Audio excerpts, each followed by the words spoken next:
Stern, Allie Stewart, and Emma Watson.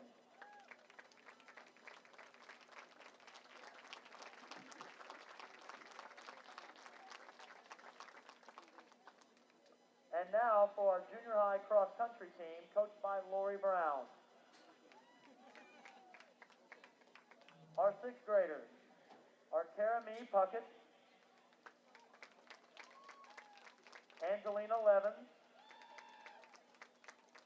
Aiden Brown, Blake Barnard, Cade Boland, Abby Bonnet, Paige Reedy, Libby Mitchell, Jackson Burke, Gavin Sykes, Riley Davis, Tanner Wallace, Blake Berkey, Adam Vanderzeel, and Gavin Curry. Our seventh grade cross-country runners, Rachel Bruner, River Costin, Gabe Whitehead, Tyler Chasteen, Drew Baumforth, Kaylee Minus, Mackenzie Reedy, Andrew Stevenson, Daniel Wood, Noah Jarvis, Winston Sooney, Katie Mixo, and Daniel Cespedes. And your eighth grade cross-country runners are Taylor Seamer, Connor Giblin, Connor Harris, Annabelle Barnstable, Avery Vanderzeel, Angel Lipinski, Natasha Nelson, and Landon Robinson. Let's give all of our junior high athletes a hand. Thank you for representing Carterville.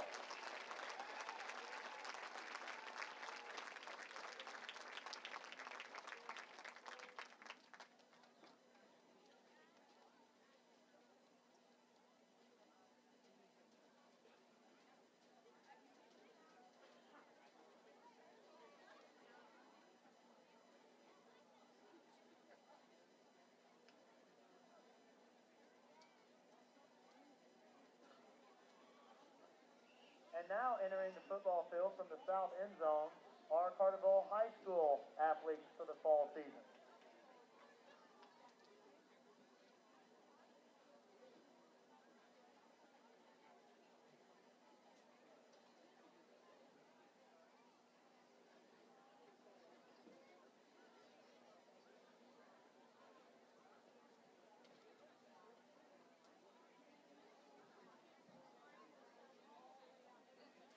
Good evening, everybody. It's Dave McKenzie at Carterville High School for Meet the Lions night.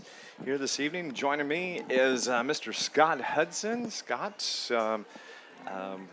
on the video stream this evening, figured we'd come up, set up the equipment, and kind of go through things. But first opportunity for Carterville High School fans to see their fall sports, note both junior high and high school this evening, and see the athletes out there. Well, it's a great evening for it because there was supposed to be some rain come through the area this evening, and it's a little cloudy right now, but it looks like the rain's going to hold off. It's got a beautiful evening for mid-August, so nobody can complain, and it's hard to believe. 1 week from tonight, high school football begins in Southern Illinois. Yeah, opens up against Benton here at home this year.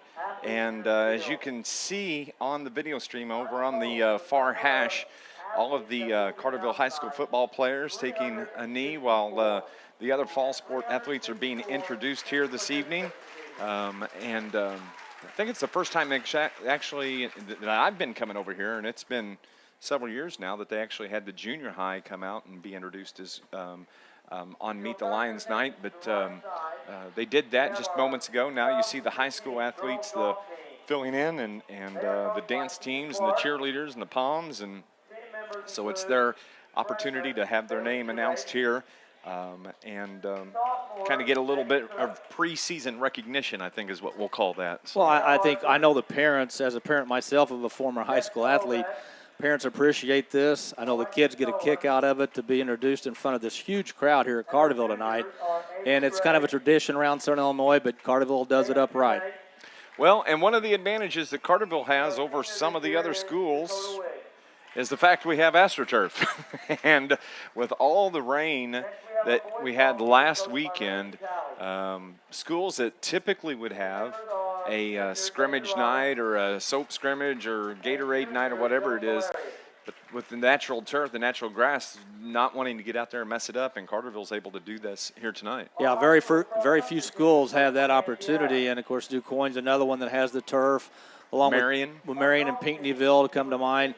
But we've had so much rain this summer. I mean, we've had more rain this summer than I can ever remember, and a lot of teams, rightfully so, do not want to get out there and mess up their fields before week one because it's at least a nine-week season and longer for some teams. They don't want to mess those fields up early on, and I can't blame them for. I know they want to get out there. They want to show the fans a little bit about what they're going to see this year, but Mother Nature is usually the one that wins those battles. Well, and as I said, we're doing the live stream here this evening. And it's something that I started with basketball last year, became very popular, and we're going to roll it into football season this year where every game will be streamed live on YouTube, home and away. It'll have the audio feed tied in with it as well. Now, I'm not going to say anything about my photography skills because so far so good. It's steady right now, but at least it'll give you an opportunity to see the play as it takes place and hear the call as well. It's kind of cool, and we wanted to come out and set up tonight and test it, and everything's working so good so far tonight. So I think the great thing about it, Dave, and we talked about this a while ago, is for parents who maybe can't make a game, grandparents who live away from here, or just friends of family that live in other states or even other countries. This is an opportunity they have to watch the games, listen to the feed, and when we were in high school, we didn't have anything like this. So I think people should take advantage of this, and I think they'll really enjoy what we're going to bring this year in Carterville sports. It's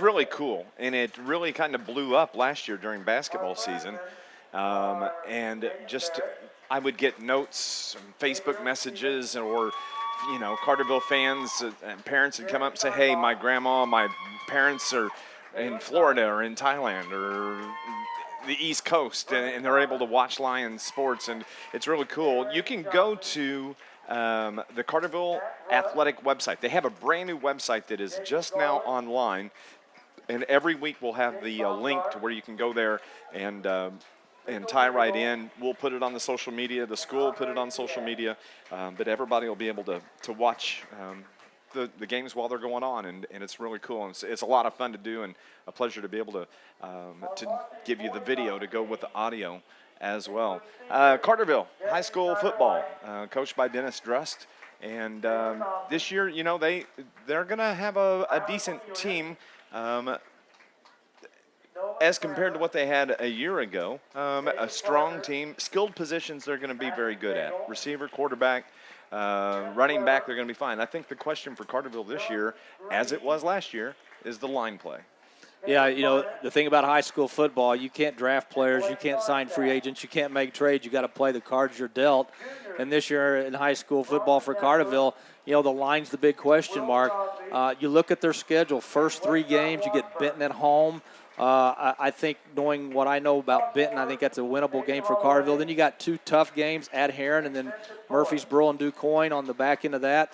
So you've got some tough games coming up. And I always think that high school coaches in week 1, especially coaches that have lost some key position players from the year before, they obviously game plan for the week 1 opponent, but I don't think they really worry about as much as game planning for the week 1 opponent as they are more concerned about what am I going to see from my team in week 1.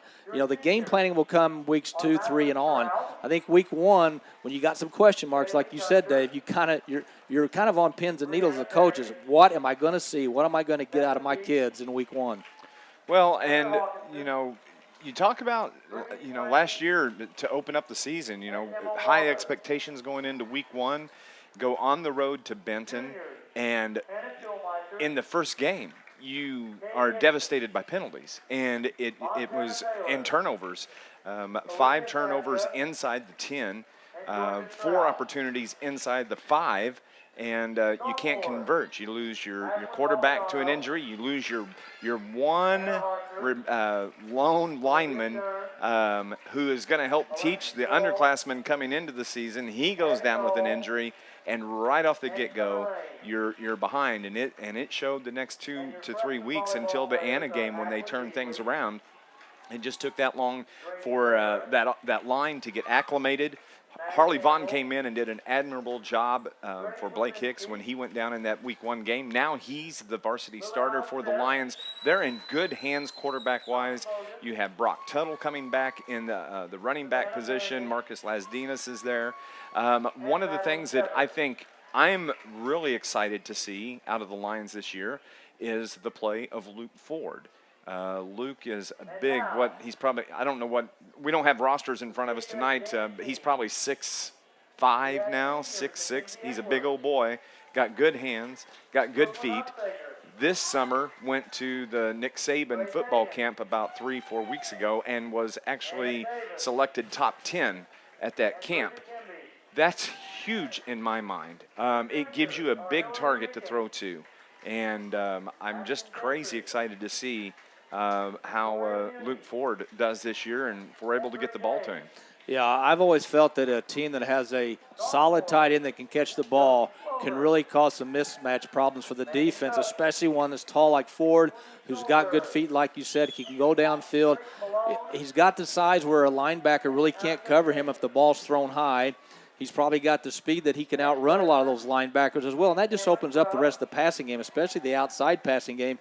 You kind of focus on the middle of the field with the Ford, then boom, all of a sudden you maybe hit the home run down the sideline. But anytime you have an athlete that can go to any Division I camp and finish as high as he did, whether it's an Illinois camp or Nick Saban in this case, you've got one heck of a player.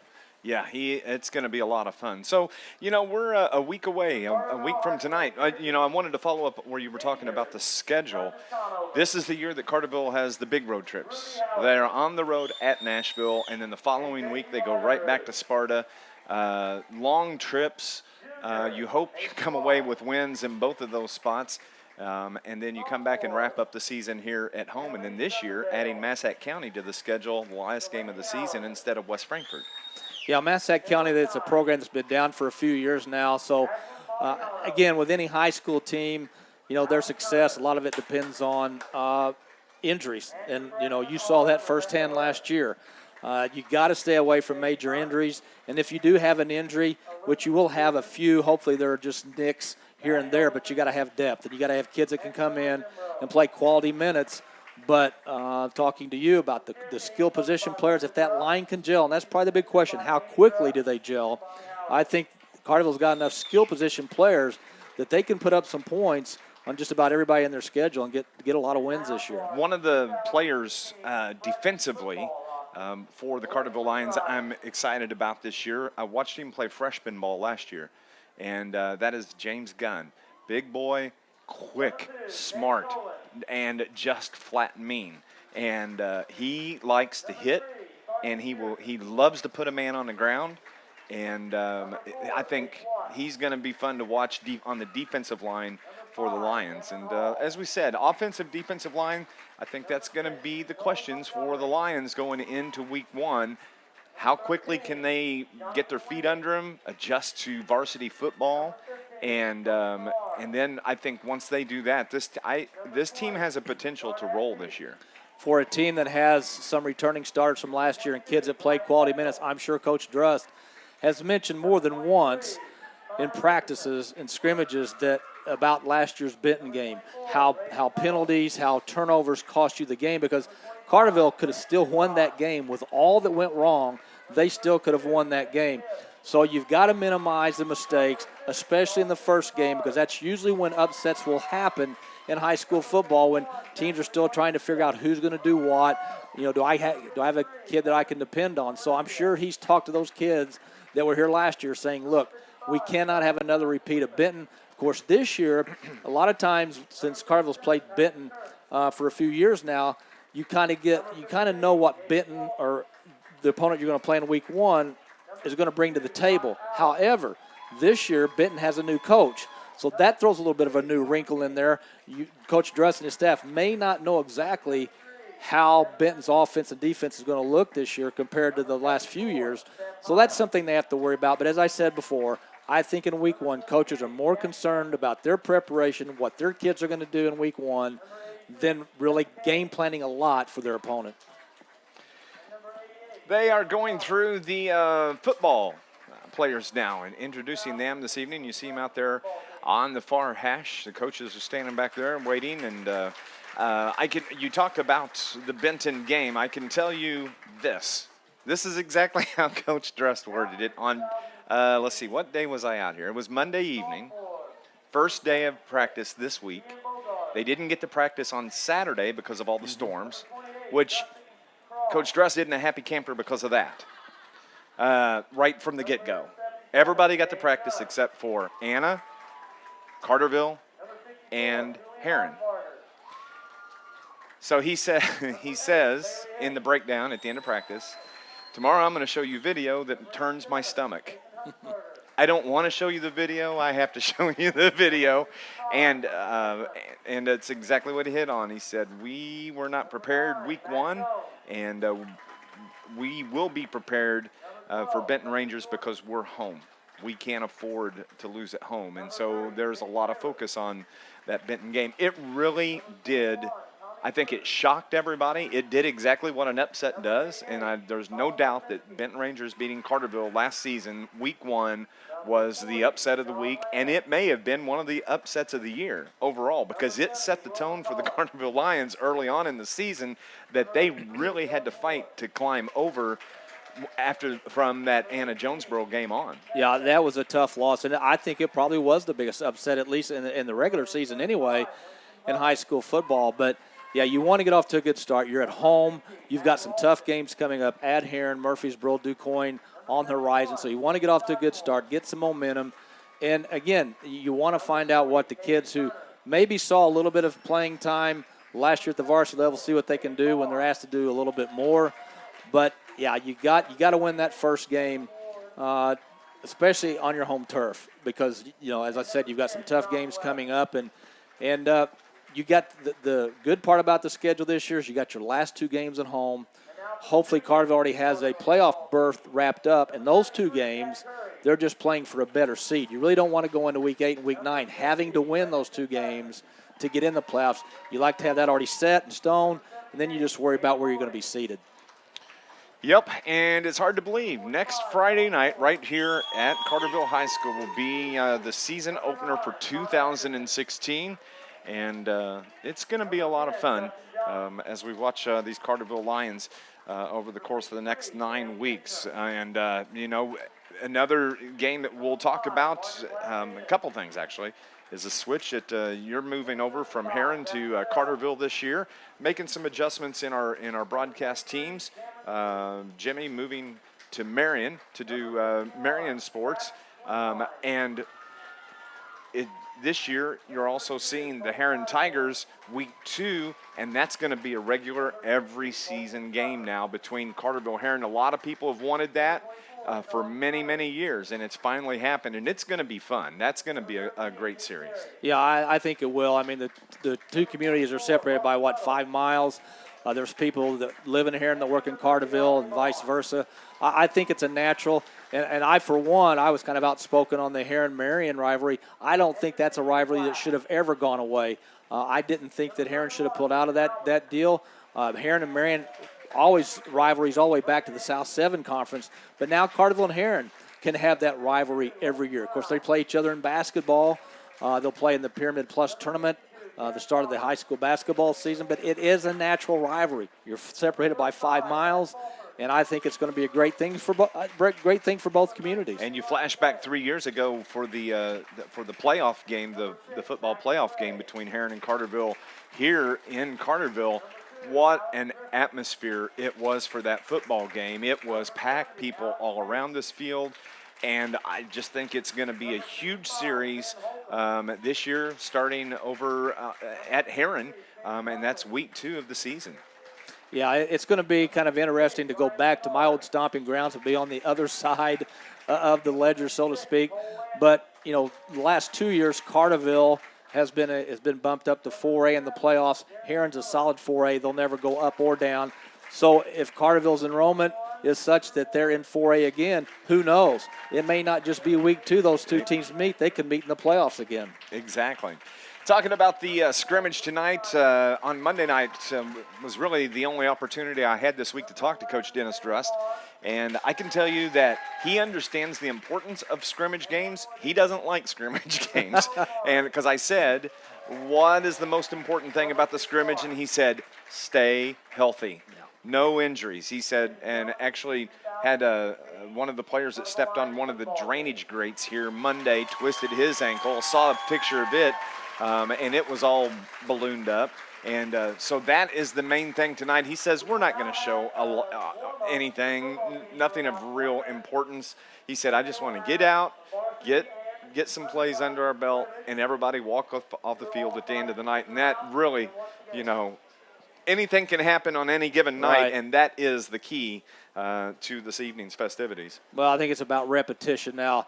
You have to go into that first game knowing your assignments, knowing when the play's called, what your assignment is, whether you're a lineman or a bleed back, whatever the case may be. I think it's just about repetition now, staying healthy. And I know, having played high school football before, that this next week, this next 6-7 days for these kids is going to be, well, next Friday night will not get here soon enough. This is going to be agonizing for them. They cannot wait to finally go out and hit somebody else besides one of their own teammates. Well, and I take that back. I did actually have a chance to talk to Dennis Drust at a parent meeting earlier, and I just asked him, I said, how's the week gone? He said, frustrating. And I said, frustrating? That's an odd word. He says, they're just tired of hitting each other. They're ready to get on. He said the first week of school, there's distractions. They're trying to get into that groove. It's just a hard week. Football practice, but he said overall, there's things I wished were better, but he said I'm pretty happy. But it's been kind of a trying week. So after tonight, all the focus, there will probably be 2-a-day practice tomorrow, simply because they missed last Saturday totally. He warned the players about that. It depends on what the weather does here again tomorrow, as they're expecting some significant rain tomorrow. But it's just where did the summer go? Yeah. That's I just floored that, the next 9 months, our Friday nights, we're going to be broadcasting some type of sports activities here. It's going to be fun. I'm looking forward to it. And long-range forecast, don't hold me to this. Don't kill the messenger if it doesn't happen. But next Friday night is supposed to be a high of around 64 game time, partly cloudy. That'd be perfect weather for the end of August. I like a hoodie on a football Friday. Yes, yes, and that'll probably be here sooner than later. But it looks like the forecast is going to be pretty good for high school football. And I'm like you, I looked at the calendar today, and I thought 2 weeks, it's going to be September. And It's hard to believe that high school football starts next week. Of course, Kentucky starts tonight. I think Missouri may start tonight as well. They start tonight as well. Yeah, so, they sure do. So Illinois a little bit behind on that, but I'm looking forward to it. And looking forward to doing Carterville sports with you this year. Well, they play 10-game schedules too. Yes. So that's the difference there. What we're going to do tonight, we're just going to kind of talk about what we see going on. I don't know that we'll get all the names right. If I can remember some of these names, and so these boys, they grow so much. It's hard to tell year to year just by the body who they are, but we'll pick some of them out. Also expecting new basketball head coach Shane Hawkins to come up and join us. We'll have a chance to talk with him. I believe Mike Hake from the Athletic Booster Club is going to come up for a couple minutes, and hopefully Brett Dial's going to step in here. What a successful athletic season Carterville had last year. And it capped it off with the girls' state softball championship. But they had the golfer of the year, male and female golfer of the year, scholar athletes of the year. They had 2 regional champions in basketball, super sectional. Let's see, no, not super sectional, but second round of football. It was just a great year. A lot of individual track accomplishments. And it was just a great year, and it's something that Carterville fans should be very proud of, and hopefully we'll build on that this year. Yeah, with success comes higher expectations, and sometimes the bar gets up there where you don't think you're going to reach that bar. But I think Carterville's done a very good job in all their sports, not only being competitive, but being one of the top in their conference. And I look at Carterville, and I see a lot of room to grow, and by that I mean there's a lot of area in Carterville that they're building new subdivisions. More people are coming in. More people are coming here to live in Carterville. It's a great community. They can have jobs in Carbondale, Heron, Marion, but still live in Carterville. And it's grown. And one of the, I don't know if you want to call this a downfall, but one of the downfalls, I guess, to getting bigger as a school is, you move up in class. And in football, They've been 4A the last 2 years. Now, who knows this year? The numbers may work out where Carterville is 3A. Who knows? But even since Carterville's moved up to 4A, it has not affected their program. They've been very, very competitive. You talked about the playoff game a couple of years ago at Carterville. That game was still up in the air with about 5 minutes to go in that game. And Heron had one of their best teams they've had in a long, long time, and Carterville almost pulled that thing off. So Carterville has done a very, there were some people when Carterville left the Black Diamond said, don't know if they're going to make it in the River to River. Well, they've not only made it, but they're one of the forces in the River to River now in all sports. Yeah, and they adjusted quickly because they had to. I mean, you don't have any choice, and you got to give it to Coach Dennis Drust and his staff. Of course, Brett Dial was his defensive guru for many, many years, and now he's stepped off the field, and Coach Drust has great coaching staff. I tell you what, they're as enthusiastic of a group as you'll ever see, and I'm excited for what we could see. I will tell you right now, if you had to pinpoint me on what I think our season would be, I think it is entirely possible that we could be 7-2, maybe 8-1. I would take 7-2 right now. Now, if we were starting the playoffs this week, I would be very happy with a record of 7-2. Oh yeah, I think any coach. Now he wouldn't tell his players that, but off record he'll tell you that he'd take 7-2 and be happy with it. I look at Carterville's schedule. Heron has lost a lot of kids off their team from last year. They've got a new quarterback that. The varsity experience he got last year was basically coming in and taking a knee. So they're starting anew with a quarterback there. They lost their entire backfield. You look at Murfreesboro, they've got a very good line coming back, but they've lost a lot of skill position players. You talked earlier about DuQuoin, how they may be the class of the conference right now because they got a lot of kids coming back. Of course, Nashville's always good in football, and Carterville has to go there this year. But I agree with you. If you can stay away from injuries, and if that Carterville line on both sides of the ball can gel quickly, get a little confidence, 7-1 or 8-1, 7-2 is definitely not out of the realm of possibility. We will see. We will see starting next Friday night. What's going on right now after the player introductions? What I have the camera directed toward is in the blue. That's the varsity team there. To the right, if I turn the camera, and I'm sorry I don't have it on a tripod tonight. I will for next week. It'll be a lot smoother. But over on the north end zone, you see the underclassmen. Some of the guys down there in blue, those may be JV players in the blue uniforms. But they're going through their warm-up periods and stretching things out.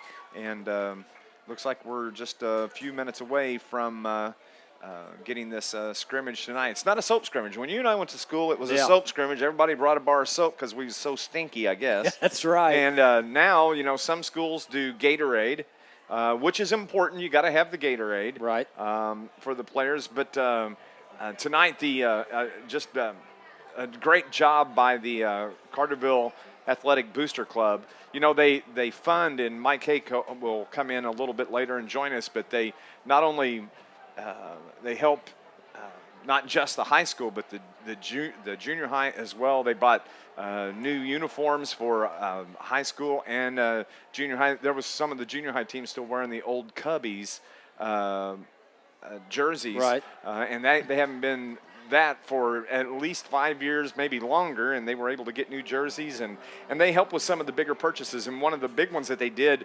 last year that's utilized year-round here at on the complex at the high school and at Tri-C is the lightning detection emergency storm equipment that anytime there's lightning in the area, there's an alarm, it sounds, and everybody knows to clear the field, and it's active year-round, and it's great for the junior high kids when they're out on the playground, or the Tri-C kids when they're out on the playground, and they do great work. And this year I've really kind of gotten involved with the Booster Club a lot more than I have in the past, and it's amazing the stuff that they do.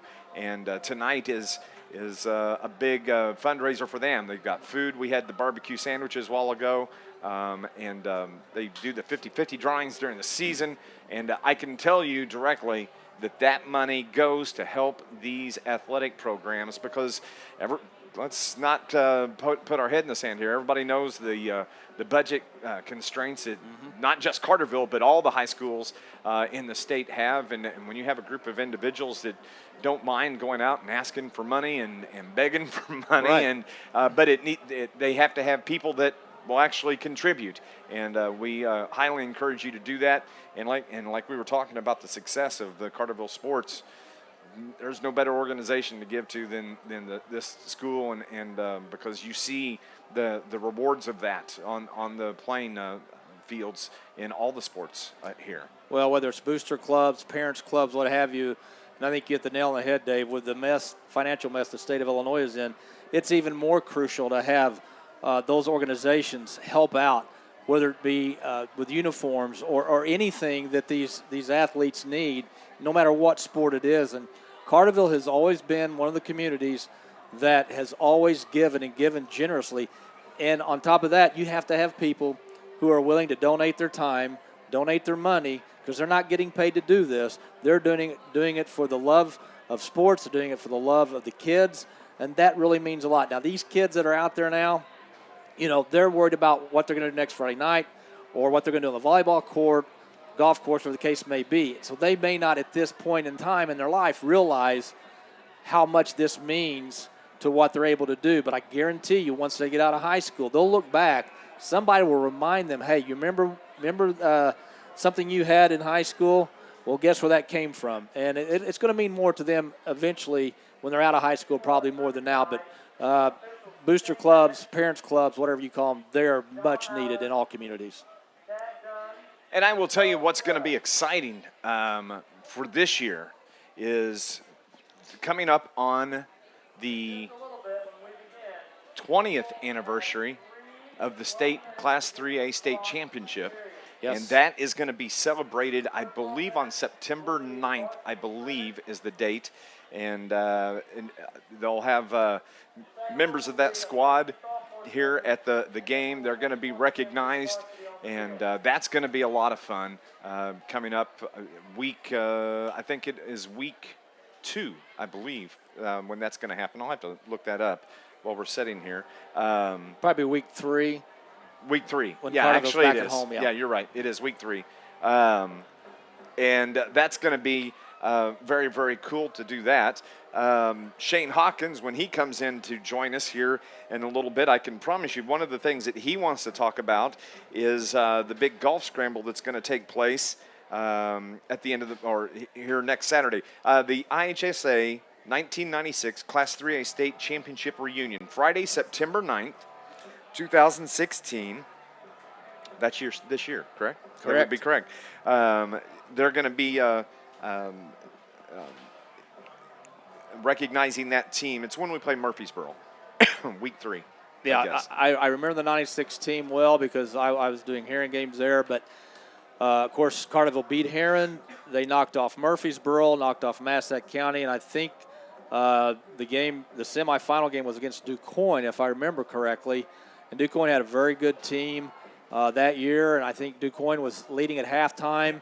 I was at the game, and then Carterville just came out and just took the game away from Carterville, and, of course, went to state and won state. And, you know, when you talk about state titles, especially in football, they're very rare in Southern Illinois because at some point, depending on what class you're in, you're going to go up against a private school.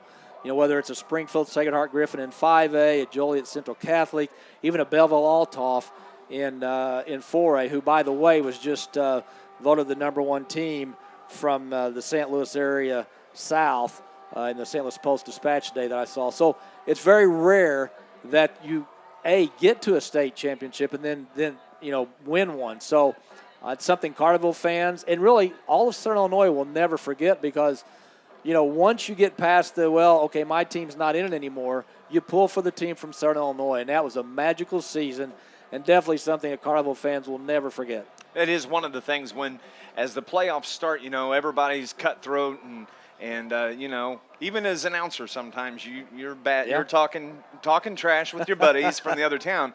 But as teams advance and it gets down to where there's 3 teams, then it's 2 teams, then it's 1.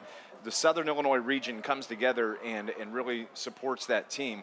And it's always a lot of fun. I'll point something out if you're looking on the video. It's nice to know that your weatherman at Channel 3 has a pretty good arm. Jim Razor out there throwing passes here on warm-ups to the varsity squad. And who knew? Jim Razor can throw the ball like that. Just saying, maybe he missed his calling. I don't know. I don't know. But yeah, it's he's got a pretty good arm. I'll give it to him. He's got a pretty good arm. Jim's been an assistant coach with the Lions for several years, and that's why you don't see him on Friday nights doing the weather. Yeah, live. He's been here with Carterville for several years working with the staff. And it's always nice to have your own meteorologist with the team, too. That's right. That's right. You get that storm alert first. But about 2 minutes left here before they're going to tee it up in the scrimmage game this evening. And hope you're watching the video and the live stream. And if so, we'll plan on watching all season long. We'll be doing this, and I can update the score there on the scoreboard. And just a pleasure to be able to do that for everybody. And broadcast will be on WJPF. Pre-game will kick off about 6:45 on Friday nights. We'll have our pre-game chat with Coach Dennis Drust, and then we'll get right into the broadcast. And then our post-game sessions will be Coach Drust joining us, hopefully, from the field, and then get into the overtime on ESPN and get involved with that this season as well. We may be doing a couple of those right here from this booth this season as we're going to kind of move it around. But it's going to be a lot of fun, and I'm still just sitting here thinking, wow, football season is here. It just is really doesn't seem like there's been much of a summer at all. No, there hasn't. And I've learned one thing over the years as I've gotten older. It is true. The older you get, the faster it goes. The faster it goes. And, we will be in week 1 next week, and I guarantee you and I will be sitting in this booth week 9 going, where did the football season go? I know. It will go that quick, but I'm looking forward to it. I love football. And looking forward to Carterville-Benton next Friday night. My favorite time of the year. Yeah. And I like you said, weather forecast, when there is nothing better than coming to do a football game, and it got that bite in the air, and you got a hoodie on, and it's not often we get that anymore. Right. Until the playoff season. But I went to high school in Hannibal, Missouri, and of course the weather's changed so much since 1982. Right. But about 2 weeks in, it was cool weather. There were many games we had in high school where there was snow blowing. It was cold, and you just don't see that much down here, and I miss that. I mean, that's a good part of football. Yeah, it is. And I remember when I played back in the 70s, I remember I want to say 5 or 6, we were playing in sleet. And then snow, and then sleet again, and it was miserable. I mean, I enjoyed playing in it, but if you weren't moving around, you were freezing. So, but yeah, you don't see the bad weather usually during the regular season. And, when the postseason comes, which is going to be the end of October, 1st of November, you're probably going to get some cold days, but that's fine. That's what playoff football is all about, those cold, crisp days, like you said. Wind's probably going to be blowing out of the north, but you just bundle up and you come out and you support your team. The best you can. That's all you can. Officials are down there. They're talking, getting, it looks like some of maybe the injured players that are gathered there. And as the varsity team, they make their way to the near sideline. That'll be the Coach Dennis Druss sideline. And then the underclassmen are still running some plays. So good crowd came out tonight. And I got to tell you what, the barbecue was awesome. Yes, it was. Kind of hit the spot, looking down to see what kind of crowd we got. And we've got our crowd mic. They're kind of quiet now as they're waiting on players to complete their warm-ups.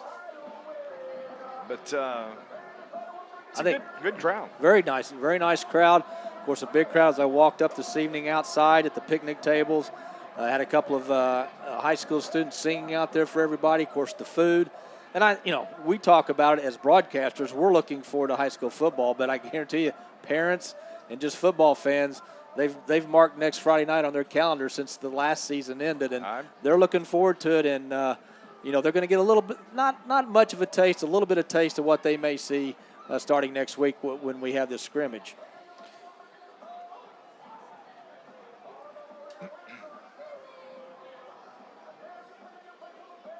Went to a parent meeting for the athletes at 5:30 this evening. Of course, Amy and I have a cheerleader down there, and they do this every year where they get together and kind of go over some of the rules for the athletes. And one of the things that they talk about is the concussion protocol. And that's something that over the course of the last 3, 4, 5 years, everybody, IHSA's made it just a priority for all schools. And Carterville's so lucky they got Mike Stroud, the trainer. You can see Mike standing down here on the sideline here toward right by the 50 right now. And, that not only is it the importance, the most important thing is what they call the return to learn portion of it, and that is getting these kids back into classroom. But if they do have, and there's different levels, and the protocol doesn't apply the same in every exact case, but sometimes a player gets a concussion and they can't handle the classroom. They can't handle the lights. They can't handle the stress. They're not clear thinking, and it takes some time. And they work with the doctors over at SIU and Mike Stroud and stay on top of that. And it's just become a critical part of the preseason activities. They do the baseline testing so they know what's normal and what isn't normal individually, and it's an important deal. Oh, it's very important because years ago when you came off the sideline as a player and you may have gotten dinged up, the coach would say, hey, how do you feel? And a lot of players, I did it. I know some other players I played with did it. You didn't want to come out of the game. You said, I'm fine. So you go back in. Well, now with concussions being such a big issue, not only at the high school level, but college and pro level, they've kind of taken the decision-making out of the coach's hands, which I think is a very good thing in this case. You let the medical staff, the people that know what they're doing, make that decision where the player can't say I'm okay, whether the coach it could be a big game, it could be late in a game, and you want that player in there, but it's not the coach's decision, and that's where I think it's very important. And let me expand on that. There is an advisory panel that, at least for Carterville, I'm assuming this is the way it is for all schools under the IHSA guidelines, but there's an advisory panel that is made up of Brett Dial, Todd Rogers, the principal, the counselor, Mike Stroud, the trainer, and the doctor, all have to come together on that. The coaching staff, head coach does not have any say on that advisory, and it's important, and it just makes me good to know. I'm very happy that they take that so serious. Is the first play from scrimmage here on this Meet the Lions night here at Carterville High School. Just a handoff up the middle there. Gained about, I think they started off at the 40-yard line, so gain of 2 for the varsity offense for the Lions. Harley Vaughn is the quarterback. He's wearing number 3. And on his left is Brock Tuttle, I believe, and is swinging out to the sideline. This is Luke Ford. We talked about him a little bit earlier. He's a big boy, and he's a handful as he gets down to about the 35-yard line. That is a gain of we'll call about 25 or so. And that's what I'm talking about right there. That's going to be fun to watch. Yeah, whether they split him out wide or if they use him in the slot, he's so tall. And even on that play there, I could see his speed and quickness. He's going to be a handful for anybody that tries to match up with him. And, again, it will open up things for the other receivers because you kind of key on one guy. Defenses will key in the passing game on Ford, and somebody else is going to break a big one. That's just the way it usually happens. That's exactly what happened. That was Harley Vaughn on the keeper, and he's wrapped up right at the line of scrimmage. Nice job defensively by number 15. He's wearing blue, but he's playing defensive side of the ball. So Vaughn takes a snap, going to keep it, rolls to his left, and he throws out on the left side. That's Darian Miller. He catches it at the 25, falls forward to about the 28, and that's a nice gain. And Darian Miller, we haven't mentioned Darian, but played receiver last year and has good hands. He is the backup quarterback for Harley Vaughn. And he could have a big season this year for the Lions. Well, he looks like he'd be a good deep threat. So you got Ford, who's the intermediate threat. You've got the wide receiver who's got the speed down the sideline. So, as you said before we started this broadcast, Carterville's got several key players at the skill positions that's going to really cause some problems for opposing defenses. I believe that was Brock Tuttle that took it off the right side for a touchdown of about 27 yards, and that was a nice run. Got bottled up a couple times, broke free, and was able to beat it to the pylon there on the right side of the end zone. And that's going to turn the ball. They're going to come back the other way. Offense is going to keep that, the varsity offense. That was a nice run by Tuttle, though, off the right side. Yeah, when you run out of the shotgun, you run the option like the Lions do. You got to usually have one back, and that's it. And that one back usually doesn't have a lead blocker out of the backfield, so he's got to do a lot of things on his own.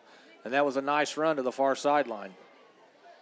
So offense is going to keep the ball one more time. Harley Vaughn, they have the ball resting at the 10-yard line. Vaughn throws out off the left side, off the left hash. That is Darian Miller on the far sideline. And he makes his way across the 50, brought down at about the 46-yard line to 43 is what they're going to mark that. And that was a nice pass play, quick off the far side. Yeah, I don't think that was Miller. I cannot read the number. We're not going to have all the players' names. Yeah. I just know there's some. Maybe that was number 11 coming here. That's number to the 2. Sideline. I think it was number 2 that caught the pass. But it was a good throw, good quick slant pattern, and big gain. So varsity, as Vaughn throws down the right side, that is Darian Miller. He catches it at about the 15, slides across the 10, and that's where he's brought down 2 big pass plays. I tell you what, Blake Hicks last year, good runner, man, and his senior year, he threw the ball better than he did his junior year. Harley Vaughn has really progressed this year on throwing the ball. Last year, he could throw really well. Throws a nice tight spiral. His accuracy was pretty good, but in the practices I've seen and here in this scrimmage so early so far, man, he's putting the ball right on the money, right in stride, and if that continues, if that's the trend, this is going to be a lot of fun. Yeah, I was just getting ready to say the same thing about that tight spiral. I mean, he threw the ball about 40 yards in the air, and it wasn't one where the receiver necessarily ran under the pass. I mean, that thing was thrown on a line, and that was pretty impressive. So they're going to turn the ball around and move from the north to the south. And is it offense going to keep it again? They're going to run in some new players now. It's kind of hard to tell. And I promise you there'll be some that'll switch jerseys around, and you never know who's actually in there. As Darian Miller's in at quarterback. No, that was actually Harley Vaughn. And down the near sideline here they come across the 50 and is knocked out of bounds at about the 43-yard line. Nice run from scrimmage for the offense. And you're going to, the one thing that Coach Dress and his staff will learn if they haven't already is, who can they count on to be a good backup? If somebody has to come out for a breather, who can I stick in there to fill in and not just take up space but to contribute? And I think that's probably part of what this scrimmage is about, other than the big factor is don't get anybody hurt. But you got to have depth. You got to have depth to go a long way in the season. That's the give across the 40. There's a flag thrown on the far side, and I can't tell you that's still Vaughn with the ball running there. But flag on the far side, and it's a hold on the offense, so they'll bring that play back. Coach Dennis Drust is out there or on the sideline, and he's got the headset on. He's talking to the coaching staff here in the booth to our left, and so they'll bring that play back. That is a nice running play from Harley Vaughn. Yeah, it's always good when you have a quarterback who can run and throw the football. Of course, that's usually the norm now in high school football. Vaughn, not the tallest player, but obviously very quick, got good speed, and we've seen at least 2 or 3 passes here in the first 10 minutes that tells me he's got a very strong arm for his size.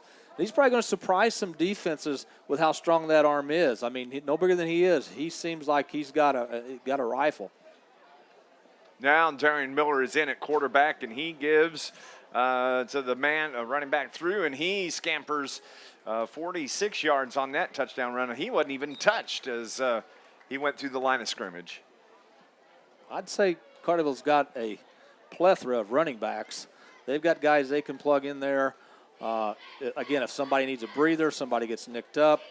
Yeah, it's definitely got some good running backs out there. Well, last year you had Marcus Lasdinas and Brock Tuttle, Drew Moore. When he went down with the hip injury, those two stepped in and filled in admirably for Drew Moore, who was the big running threat out of the backfield. That ball's picked off on the throw from Darian Miller and taken back for a touchdown, and it's nice to see the defense step up and make a play on that. Yeah, as a head coach, you're kind of in a bind in something like this because you want your offense to do well, but if your offense is doing well, your defense isn't. So it's like I want both to do well, but is that possible? Well, that just means that at tomorrow's practice, both sides of the ball are getting yelled at. Yeah, that's right. And that's how you fix that. They won't talk about it tonight, but with the players, but they will talk to them tomorrow in practice. So they're going to put the ball back at the 10-yard line, and let's turn things around as the visitors. No, the CHS on the scoreboard is up 18-6 here in the scrimmage. I'm not even going to keep track as Darian Miller keeps it off the left side, gets out to about the 15-yard line, and he's brought down hard on the sideline, but a gain of 5 for Blue. And it looks like Carterville's got some good speed, which will help on defense. And usually your speed guys are at linebacker and defensive back, and you want to string those running plays out as far as you can, or try to turn the play up so you got help on the inside. So team speed is something that's very, very key to any team. Harley Vaughn back in at quarterback for Blue as they're moving left to right this evening. He drops back to pass, throws it deep down the right side. Darian Miller wide open at the 50, grabs it right in stride, and he is going to take it to the house for the touchdown for the Lions. Man, I'm telling you, the kid can throw the ball. I tell you what, he threw that 50. About the tightest spiral I've seen in a long time from a high school kid. He threw it right where it had to be thrown, and he had a defender right in his face when he let go of it. I'm telling you, and Harley is, he's a junior this year. And the other thing that is good about Harley coming into this year is that since he didn't see a lot of time, I'm assuming, at quarterback last year, a lot of coaches don't know a lot about him. You know, Yeah. you talking about game planning. You can't game plan for something you haven't seen. Yep. And so he could be a big factor early in the year until teams do get some tape on him. Yep. It's going to be a lot of fun. I'm impressed with his arm. For his size, he throws the ball really well. Yes, he does, and he's been fun to watch progress. He's been fun to watch in practice, and I just think that he could really put some stats up on Friday nights and could be one of the top players in Southern Illinois. Well, one thing I've always said, and I've said this ad nauseum, but I think the hardest thing to do in high school football is play pass defense. It's just not, you don't have nickel defenses, dime defenses. It's man-to-man. It's man-to-man more Yep. times than not, and it's so hard for defenses to come up with a game plan to stop good athletes, whether it be wide receivers or, in the case of Carterville, the tight end they have in Ford. So if you got a quarterback that's going to be given some time, and that's a key too, if you give your quarterback like Vaughn some time to find an open receiver, boy, you're going to put up a lot of points. They can burn up a defense in a heartbeat, and this is exciting to see. It's very exciting to see the kind of ball he throws. And the other part, he's just half the equation. You got to have guys that can get there, right, to catch it, and then can make the move and run with it after they do catch the ball. And Carterville has that. Darian Miller, nice job there. There's been a couple of other catches. We just don't have the names in front of us this evening. Luke Ford with the big run earlier, and they actually haven't thrown a lot to him here this evening. I think they've only thrown to him twice. As it's a white quarterback coming off the left side. And he's wide open. He's going to have a touchdown for the white squad here this evening. And I can't tell you who that is. I think I know who it is, but I'm afraid I'll mispronounce his name, so I'll just not say it. And but that was a nice run there offensively for Carterville. The other thing too, Dave, and in any level, at any level of football, but when you have some team speed and you have a guy like Ford who's big and quick and fast, you want to get those guys in the open. You want to make it a one-on-one situation with the defender and make that defender have to make an open field tackle. Yep. And when you can combine size and speed, that is a deadly combination. Yes, it is. And that ball could have been stripped out there. It is. It's stripped and hits the turf. And it looks like James Gunn may be the one that fell on it. Nope, that's not Gunn, but number 74 in white comes up with the football for the offense. So they're going to reset. But I tell you what, in talking about defense, it's basically a man-to-man. You got your safeties that are back there roaming, and they're kind of the ones that clean up the mess. Right. But they're also the ones that can take a big shot when that receiver gets by them. And there's nobody left. They're the last line of defense. Yeah. No pun intended on the defensive side of the ball. But they also have to be good tacklers. They have to be able to poke their head in there, wrap a guy up, and bring him down. And that's a tough position. Jake, he played safety, and man, come home after a game's beat up where he just got trampled, yeah. or just upset because a man beat him down the sideline. And yeah, like you said, they're the last line of defense. And the best pass coverage, honestly, in high school football is getting pressure on the quarterback, making him scramble out of the pocket, make him make decisions quicker than he wants to, make bad decisions to try to throw the ball into a tight area where there's, double or triple coverage. If you can get pressure on a quarterback, especially a young quarterback, like there's going to be teams in the conference this year on both the Ohio side and Mississippi side. They have young quarterbacks. That's where your pass coverage can get a big boost from the pass rush. Quarterback bobbles the snap, but he picks it up and he's off the left side and nothing but wide open. Now, see, this is even nice to see. This is a third-string quarterback for Carterville, and he's got some speed, got some long legs, and he's scored 2 big, long touchdowns here in this scrimmage here this evening. And you never know. He may be asked to, at some point, not only come in and play quarterback, but maybe come in and line up as a wide receiver or even running back with that kind of speed. Exactly. So you never know exactly what they'll be asked. And Dennis Trust, he's not afraid to move you around, and if he thinks that you're going to help out on another position. Time, these kids, when they're in grade school, they know what to run, and I think having a coach here that long really. Throw over the middle is caught. So no, it's actually dropped at about the 12-yard line. So they'll reset that play. It's second down for the offense here this evening. Kickoff next Friday night, set for 7 o'clock here at Lions Field, as Carterville's going to open up the season with the Benton Rangers. Of course, a year ago it was an overtime win for the Rangers, 20-17, or excuse me, 20-13, and hopefully we don't have another game like that, as running back comes off the side. He's forced out at about the 30-yard line. Nice run off the left side. And it always helps to start the season at home. I mean, absolutely. It's just, you don't have to worry about getting on that bus and making that ride. I know Benton's not that far, but still, you don't want to get on a bus. You're at home. You can prepare all week, and hopefully Carterville will get a win in week 1 and get them some confidence going into week 2 at Heron.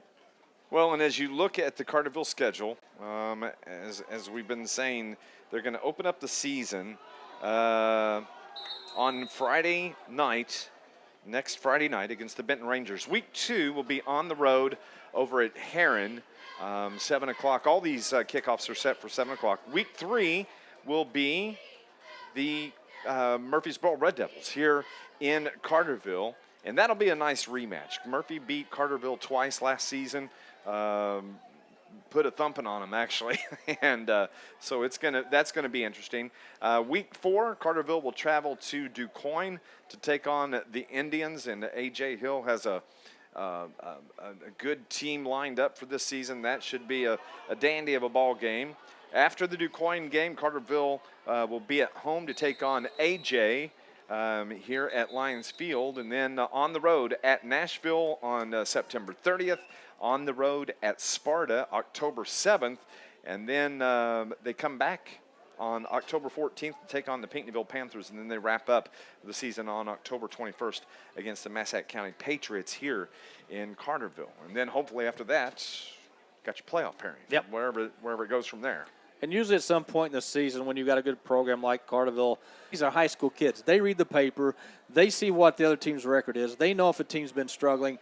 And that's where a coach has to pump the kids up for games like that. Those are those trap games where you may overlook an opponent because the set Murphy's play every week.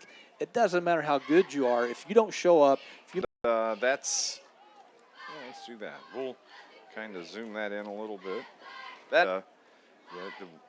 Saw that more than once last year for these Carterville Lions. The Benton loss, the win at AJ, about it in our pregame show going down there. That was the first playoff game for Carterville last year, was week 5 at AJ.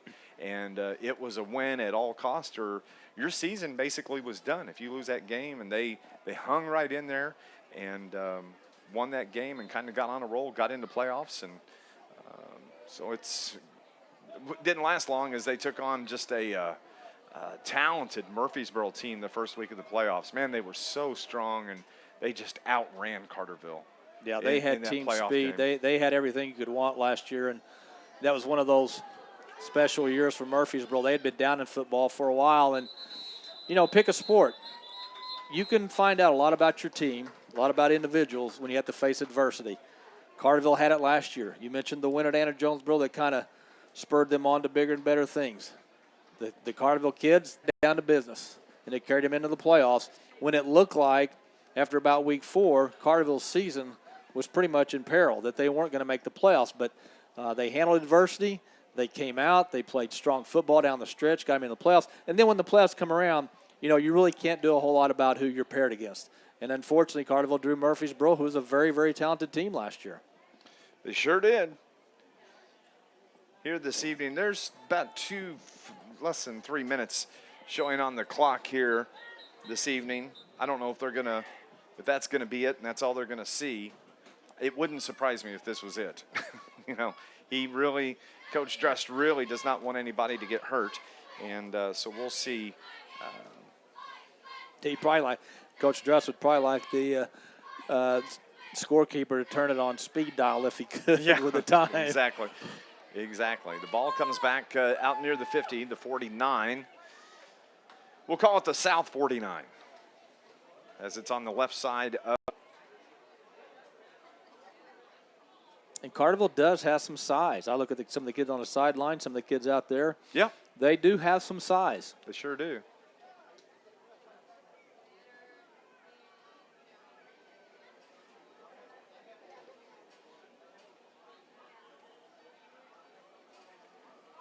I got to say, it's a nice run there by the running back as he got bumped, ran into one of his own guys, his lineman, on the way through, but he picked up about 10, 12 yards after that. I got to say, the offense is moving the ball much better than it was on practice on Monday when I was here.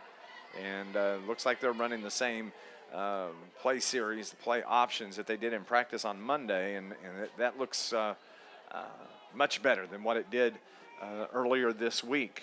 So I'm sure Coach Druss, he's going to be happy with what he saw here this evening. I can promise you that.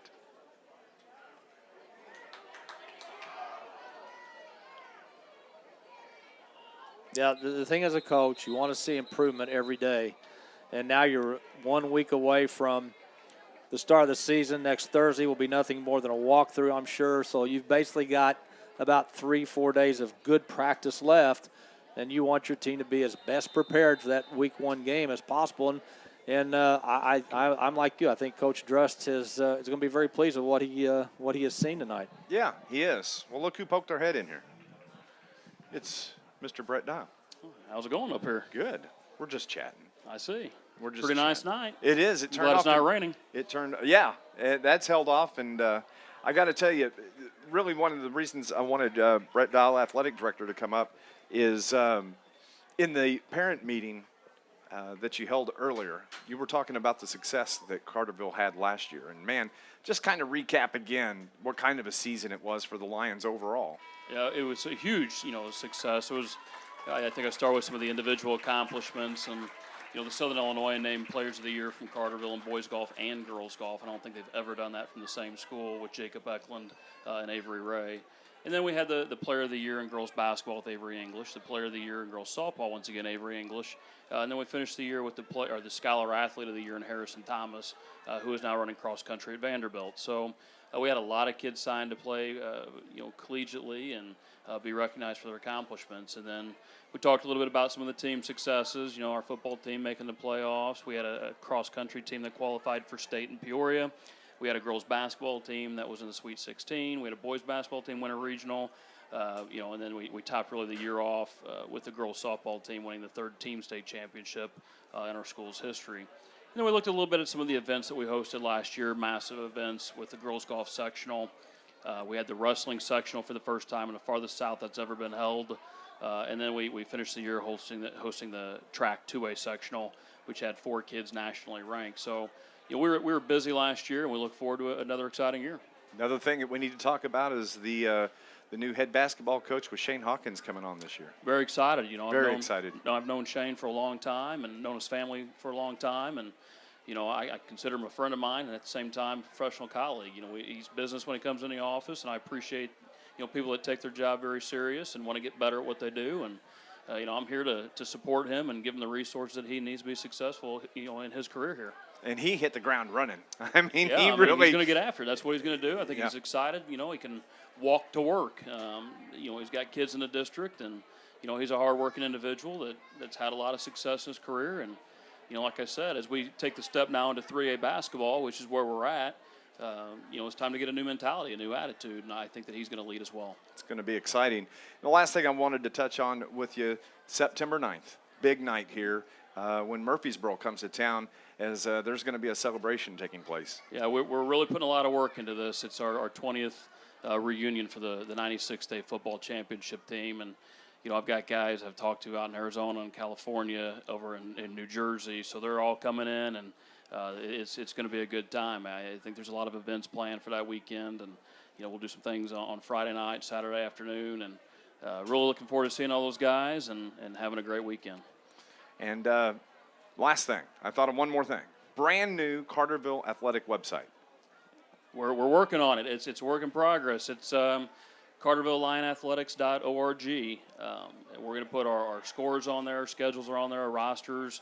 A lot of those things have come in here in the last couple of days because of this event. So we're updating, and we're hoping that people are able to get all their information in one spot as opposed to a lot of different. And we'll continue to be active on social media with a Carterville Athletics Facebook page, and on Twitter. We're pretty active there with that. At Carterville AD, and we're going to try to get the word out and make sure that our support is at an all-time high.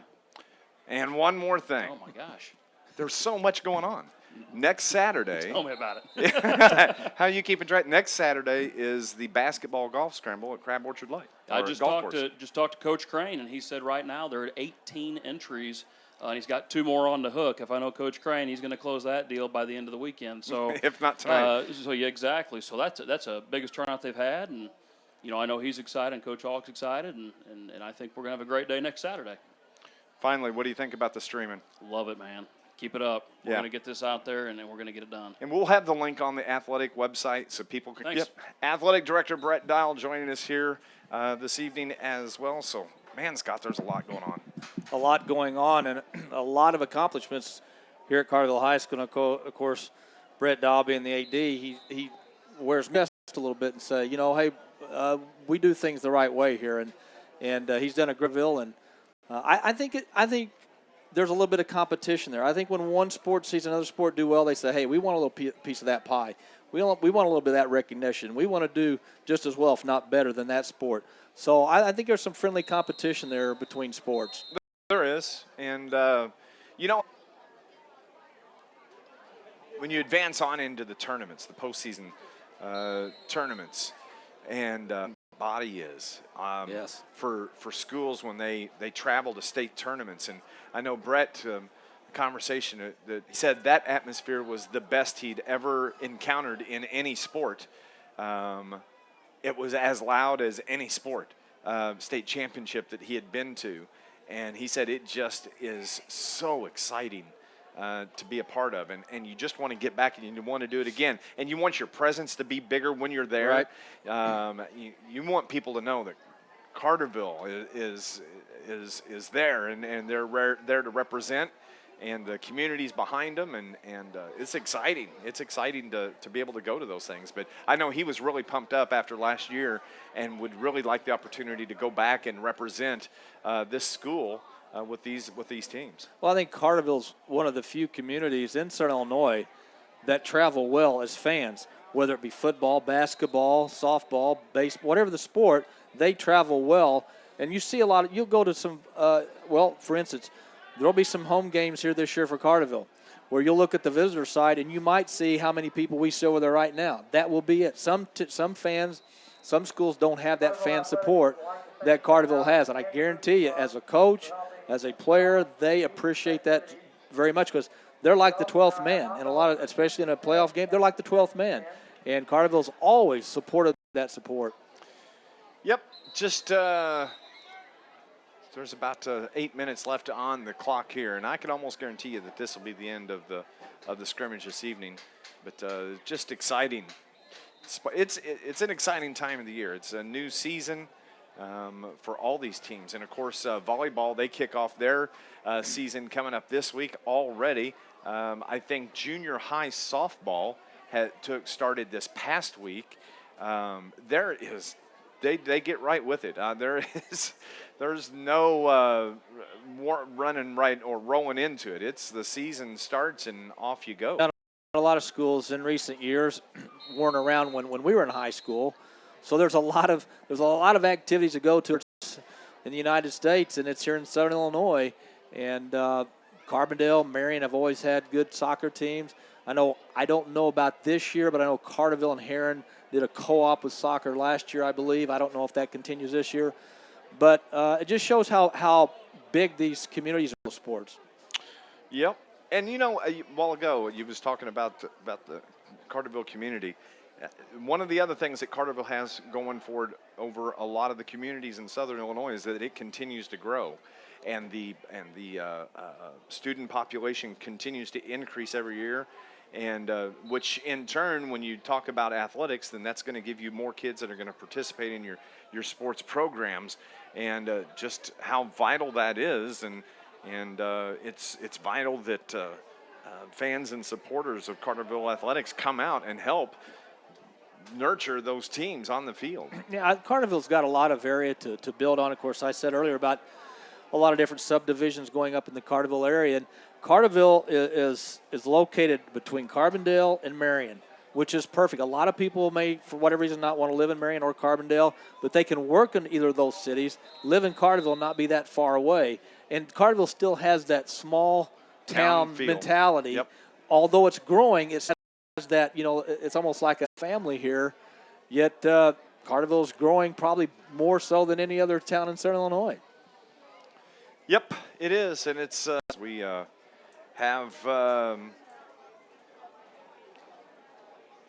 white offensive team for the Carterville Lions with the football, moving right to left, and we didn't have rosters yet from the school, so hard to tell who's who, except for just a few that we did know, but we'll have everything lined up next Friday night. We'll even bring a roster so we can tell you who's doing what. That's right. We'll be a little bit more prepared, but these kids, whether they started last year or this is their first year as a starter, there's going to be jitters the first 5 minutes of a game, first game of the year. That's just the way it is, and you got to overcome that adrenaline rush, as I say, in the first 3-4 minutes of a game, and then the game kind of comes to you, and it's just, oh my gosh, this is football again. There's nothing really to be, too nervous about. But I know these kids, as you said, Coach Dress said the other day, they're wanting to play somebody besides themselves. They're getting tired of hitting on each other. Well, and if you pay any attention to the preseason in the NFL, and when these teams, especially like you get teams that are regionally close where they practice and scrimmage each other, there's fights every day because you just get in where the frustration is, in the school. And so you don't have as many practices before a football season, and a lot of that's based on safety.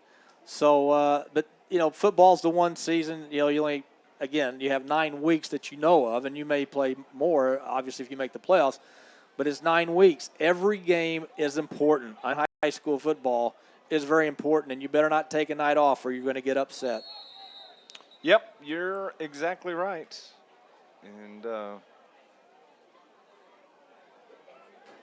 but I have seen some very good skill position players. Yes. If Vaughn can get protection from his line, if he has time to look off a receiver and find his primary target, that young man's got a cannon for an arm. Well, I can tell you this, and you mentioned it a little bit earlier, Scott, that and I hadn't really noticed it at practice. I've been to a couple practices, is the size that the Lions have. And when you see them out there in their jerseys and they're all padded up, and you do kind of see the size they have on the team, there's some big boys out there, and so they're going to be in good hands as we have timeout on the field. Everybody coming over to the water fountain, got to get them a drink, get hydrated. And let's face it, they're not in the box score on a Saturday morning. They don't get their name mentioned as much as they should, but without them, you don't have success. It's just that simple. You have to have a line that can open some holes, and as we talked earlier, Coach Dress, that's one of his is the offensive and defensive line. So, and as I said, they got the skill position players, it appears. If the line can come together, and of course, bigger doesn't always mean better. But if you're big and you can use that size to your advantage, you got a little bit of quickness, then you can see guards maybe pulling or what have you. So, but it doesn't hurt to have that size that the Lions have. They just have to be able to use it to the best of their ability. Exactly. Well, I think what they're going to do now, it looks like maybe the freshman team is going to take the field here. And, last year came out and watched several of the freshman games and the JV games. When you have a cheerleader in your family, you come there. to all those. That's right. Especially when she's a freshman cheerleader. And so you get to see a lot of these kids that move up. And, one of the topics we can talk about is there are a lot of schools. I know, for instance, for a fact now, Carterville freshmen do not have this week announced that there will be no freshman games, and they've petitioned the state because of talking about enrollment and just not enough players. Yeah, there are some communities like Massac County, like Johnson City, like West Frankfort that just don't have enough kids coming out for football, and they just can't put enough people, enough players on the field. To field the team, yeah. And it's unfortunate, but teams like, for example, Carterville, you've got a growing community. You don't have a problem with numbers, but some of these kids at the freshman level aren't going to get as many games as they would like, just because other towns are seeing their numbers dwindle when it comes to football. They only play an 8-game schedule anyway, I think, the freshmen. I don't think they play a 9-game schedule. But now you're down 2 games already, and right off the get-go. And it's unfortunate, but it's part of the fabric of high schools here in Southern Illinois, and some of the towns that just don't have the enrollment that they used to have. And that was when I heard that Johnston City wasn't going to be able to field a team. I was kind of surprised by that. They always usually have a pretty strong program, and not saying that their varsity and their JV teams won't be strong, but that all kind of builds from your varsity team or your freshman team, and where you kind of develop the talent on your team. Yeah, school enrollment and population in a city go hand in hand. So if a town's population is going down, then obviously you're not going to have as many kids at the high school level. I know a couple of years ago, Massac County was talking about dropping football completely, varsity and all football, because they just weren't getting the numbers that they needed to be competitive. Now, they have had varsity football. They did not drop that, obviously. But still, you see some communities that are hit hard by unemployment, just not enough jobs in that area. Obviously, families aren't going to move there, which means you're not going to have the kids in the high school. And I heard a rumor the other day, and I don't know, again, rumor, that within 5 to 6 years, you could see a lot of these towns just go to county schools. Yeah, co-ops. Because there's just not enough. There's not enough kids to go around. Yep, it could happen. And another thing, again, this is just a rumor, but this was several years ago, hasn't come to fruition, obviously. But there was talk that there may be a private school, Catholic school, built in Southern Illinois. Now, you talk about that would hurt a lot of schools. That would hurt a lot of schools. I don't. My personal opinion is I don't see that happening. It would take a lot of money, and of course, with the state being in such a financial mess right now, that would probably dictate it not happening. But I don't see it happening at this point. But it has been talked about. Yeah, maybe at some point, especially as you see Our Lady of Mount Carmel growing so much in Heron, and that school has grown, and there's Catholic school there in Murfreesboro. It wouldn't surprise me to see a regional high school, Catholic high school program developed. Like you said, haven't heard anything, so. It's not going to happen in the next couple of years, no. Obviously, but I have heard people in the know that have said that that's been thrown around at least. Believe this is the freshmen that are out there playing right now. Another thing that helps with football, Dave, especially you look at a program like Carterville that's had the success they've had. I know they have a junior high tackle program. Yes. A lot of schools that have junior high tackle programs and have had them for a while, you can pretty much bet that their high school teams are going to be pretty good. It's an early introduction to tackle football. I know Heron has it. I know Carbondale, Marion, Carterville. Well, and you talk about that, and we talk about the success and how good Murphy was last year. And when you talk to Lynn Navarro and the head coach of Murphy, I can't remember his name right off the top of my head. Gary Carter.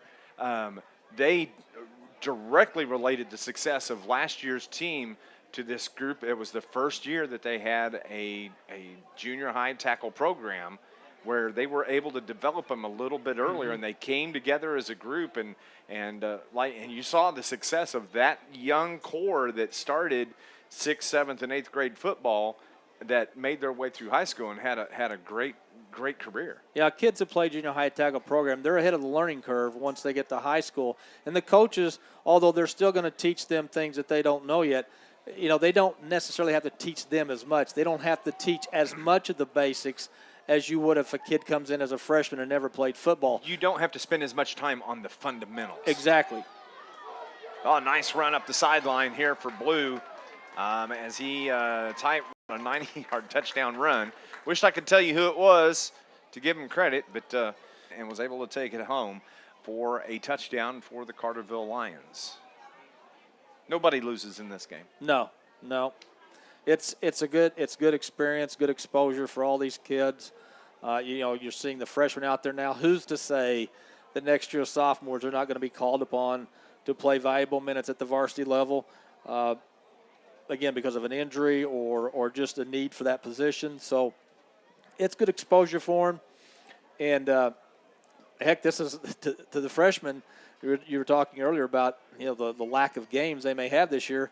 They probably looking at this. Hey, this is one of our games. Chance. This is it. We're not going to get in much, mop-up duty maybe at the end of the ball game, and but even then, not a lot of time spent on the field. So any type of experience you can get in whatever fashion, whether it's scrimmage or actual game conditions, it's going to help you.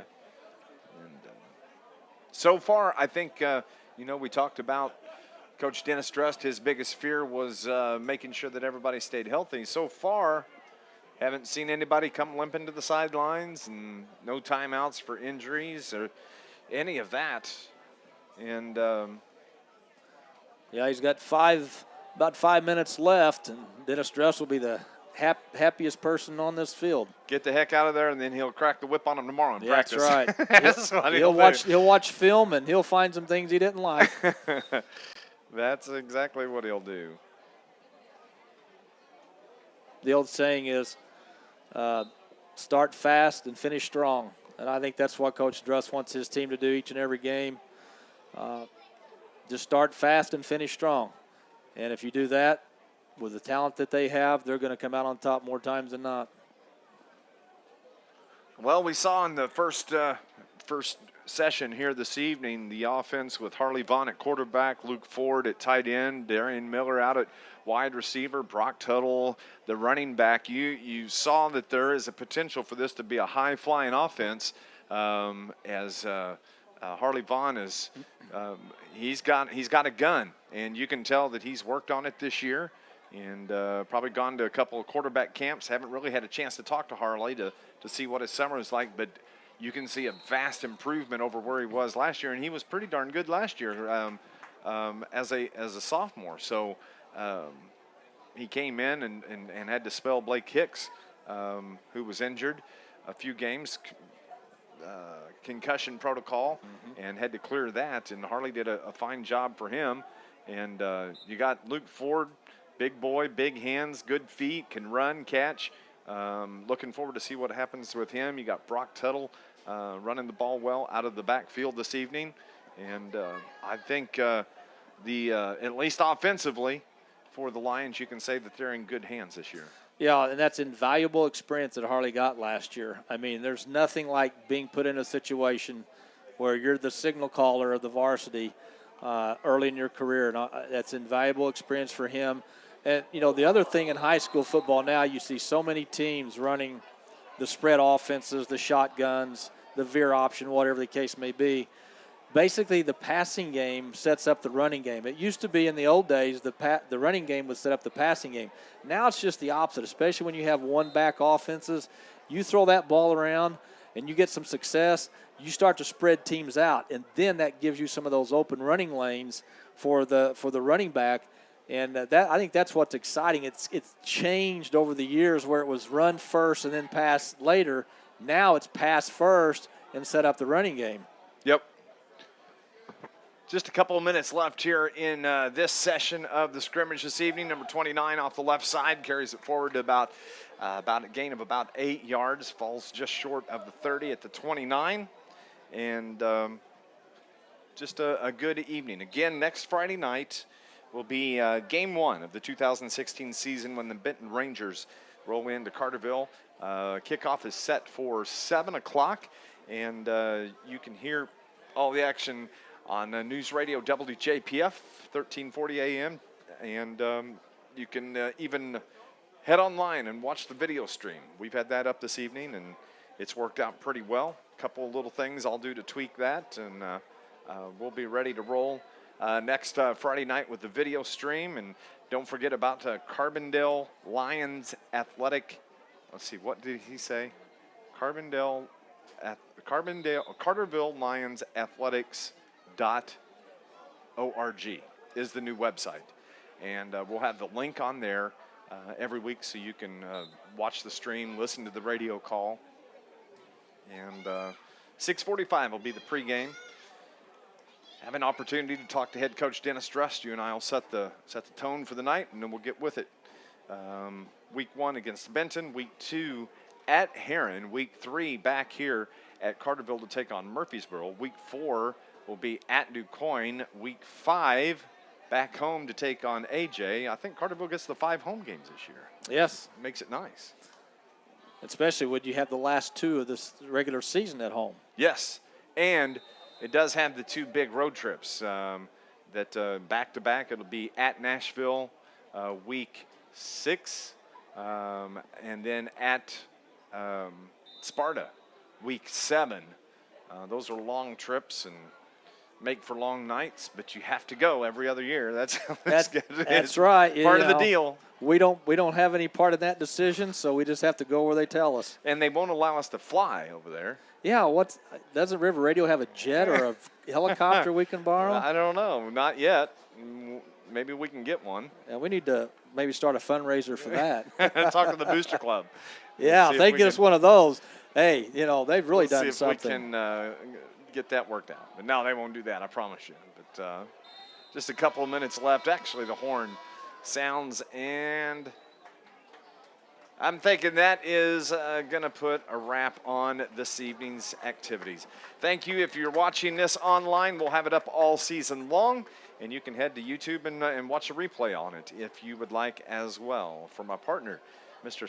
Scott Hudson, and we will talk to you next Friday night, the home opener of the 2016 season. Team will be in DuQuoin tomorrow at 9 a.m. Volleyball opens up